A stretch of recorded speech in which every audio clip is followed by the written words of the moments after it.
I'm usually awakened in the morning by my 4-year-old, despite trying my hardest to get up before him. We usually start on the couch in the mornings with me reading aloud from some of our books.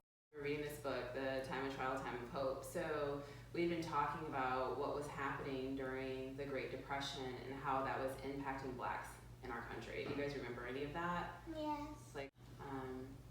And we had even kind of tied that into some of the pictures that we had looked at from Jacob Lawrence's The Great Migration series. It's like pictures like the migration, things that happen, he paints them. I'm going to just go ahead and get started with our handicraft. So I want you to work on your next origami model. So pick one. You can either do one that you've already done and do it with a different paper, or you can pick a new model.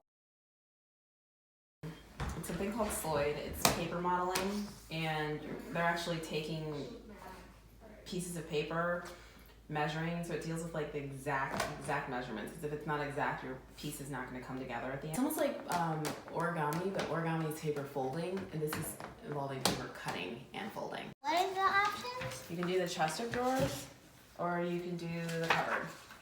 Like this? Yep. So start with your 16 squares. And just follow along. Which lines I cut do you cut? Which lines do you fold? The dotted lines you fold, and Oh, the you do like that. not dotted lines you cut. I want to put some stacks where I go somewhere. We'll start as a review and we'll go on to some new stuff too, okay? Okay. So, let's see. If I have a friend who lives, up here in Sweden, Yeah. and I also have a friend who lives down here in Peru, which one of my friends will live in a warmer temperature? This one. The one in Peru? How do you know? Why? Why'd you say that? Because it's closer to the equator. Yeah. Usually, all throughout the school year, we will study and sing different folk songs. No more good times here I crave. I am Lizzie's ear, and the boy's best friend is his mother. My 4-year-old, he hasn't officially started school yet, so he kind of just hangs out with us a lot. He's like our homeschooling mascot, I'd say. Once a week, he goes to speech therapy, and he just picks up a ton from his siblings. So he's not getting direct instruction now. What does that make? So I'm going to find You're gonna find a duh. Find a duh. Ah, here it is. There's the duh. Can you stamp the dolphin? Oh. I'm Nina, I'm 10 years old, and I'm in 4th grade. My name is Bex, and I am 6 years old, and I'm in 1st grade. My name is Sasha, and I am 8 years old, and I'm in the 3rd grade. What do you like about homeschooling?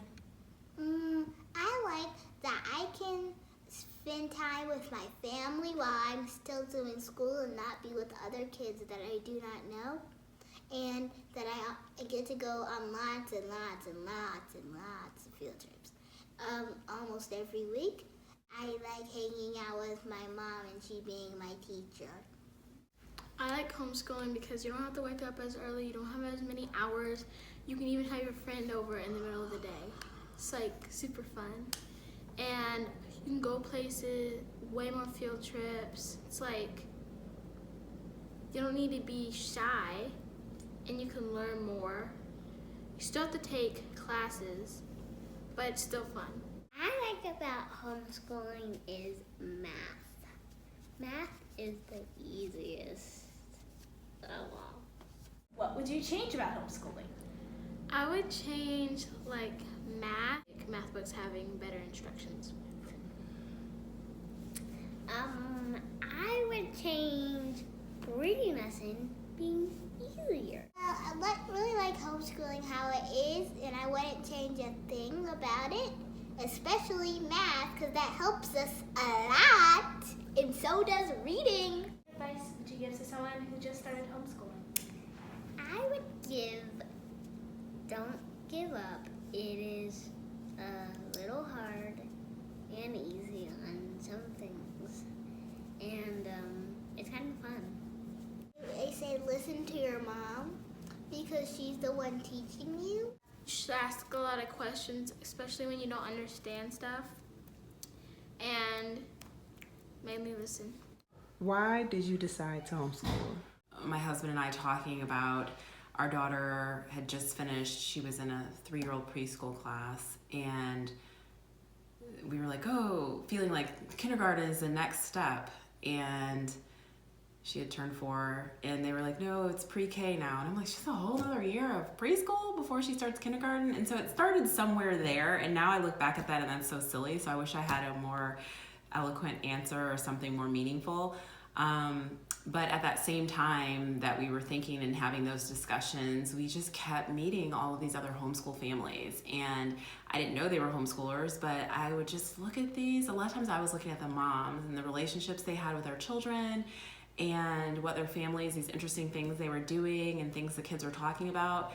And the one thing they all had in common, they were homeschoolers. And at first I was like, what is going on? I'm not from here. And so I thought it was like a thing down here. I'm like, wow, these crazy people homeschooling, that's weird.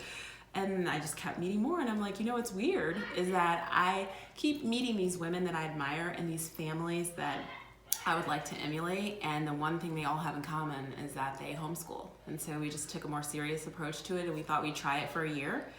And I thought, you know, you can't mess up kindergarten, right? And I can always put her back in school in 1st grade.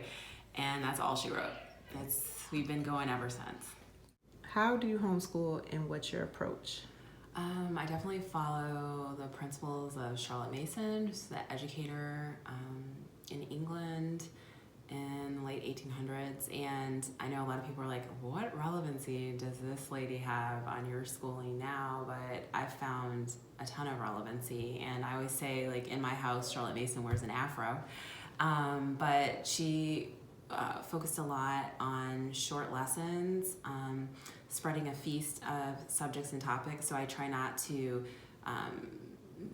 bring in my own opinions of one topic that the kids may be studying being more important, or one subject being more important, but that we're studying an array of many, many different subjects, including your typical math and science and history and all that, but also folk singing and hymns and Bible study and art and artist study and composer study, and just the sky's the limit, and letting the Holy Spirit kind of work within my children to determine which paths that they follow and what they connect with and what ideas are meaningful to them. That I'm just kind of here to help them more as a coach, and making sure that, you know, the atmosphere in our home is conducive to them learning and growing in that way. What advice would you give to a family starting their homeschooling journey? One thing I think would be most important would be planning.